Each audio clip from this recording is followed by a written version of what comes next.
이 이야기는 고난의 행군부터 시작합니다. 1980년 후반부터 1990년 초반까지 동부 유럽부터 소련까지 공산권 국가가 빵빵 터지면서 북한은 경제적으로 고립됩니다.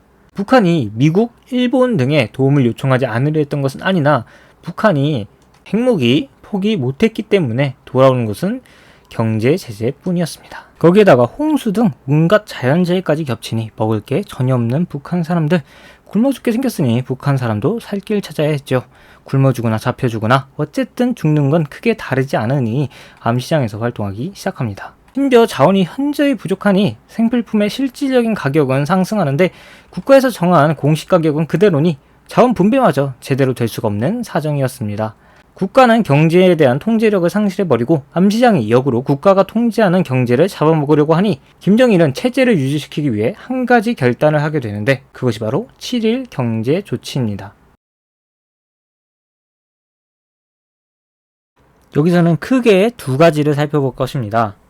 첫째, 가격과 임금 인상. 둘째, 독립채산제 강화 및 기업의 자율성 확대. 이 두 가지입니다. 먼저 가격과 임금 인상에 대해서 살펴보겠습니다. 7.1 조치로 북한은 각종 물건의 가격을 파격적으로 올려버립니다. 가장 대표적인 쌀만 해도 과거 kg당 0.08원 수준에 공급하였지만 이후 kg당 44원으로 무려 550배나 올려버리는 익스트림한 인플레이션을 보여줍니다. 물론 말도 안 되는 가격에 공급하고 있던 것을 그나마 현실에 맞춰서 올린 거였고 이러한 상승률만 봐도 상당한 공급 부족에 직면해 있었을 것이라고 생각해 볼 수 있죠. 전력은 1000kW당 35원에서 2100원 수준으로 60배, 지하철 요금은 0.1원 수준에서 2원으로 20배, 운동화 가격은 18원에서 180원으로 10배의 상승률을 보여주었습니다.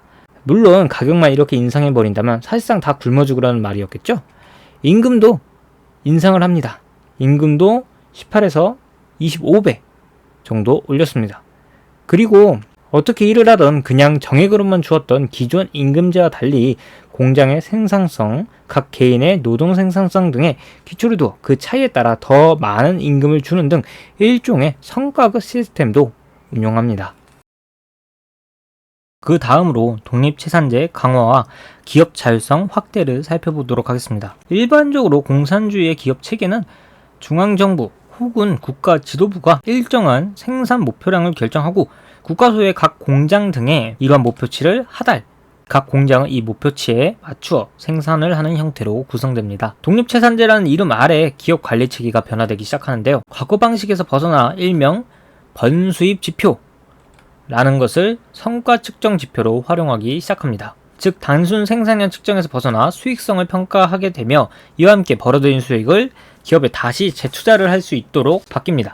각 기업들은 제품의 가격에 대한 일부 결정권과 함께 계획된 생산량을 넘어선 생산량 일부는 기업이 스스로 팔 수 있도록 해주었습니다.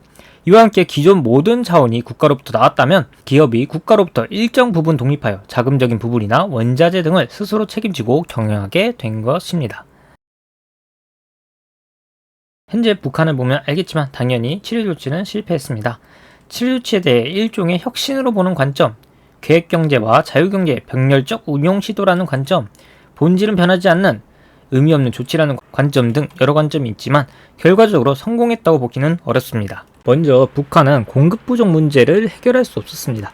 북한의 만성적인 공급 부족 문제 해결은 내부적인 조치만으로는 부족하며 결국 외부의 교류를 통해서 해결해 나갈 수밖에 없었으나 공산권은 이미 무너졌고 김씨일가는 핵을 포기하지 못해 계속해서 경제 제재를 받으며 공급 부족 문제를 해결할 수는 없었습니다. 이러한 만성적인 공급 부족 문제는 결국 가격을 폭등시키지만 북한의 공식 가격은 그 속도를 따라잡을 수 없었습니다. 공식적인 가격과 임금이 실질적인 가격을 따라잡지 못하기 때문에 공영상점은 계속해서 공급 부족 문제에 직면할 수밖에 없었고 임금은 장마당에서의 수익에 한창 미치지 못하면서 결국 일종의 암시장인 장마당의 급속한 확대를 막을 수 없었고 장마당은 북한 경제에서 현재까지도 큰 축을 담당하게 됩니다.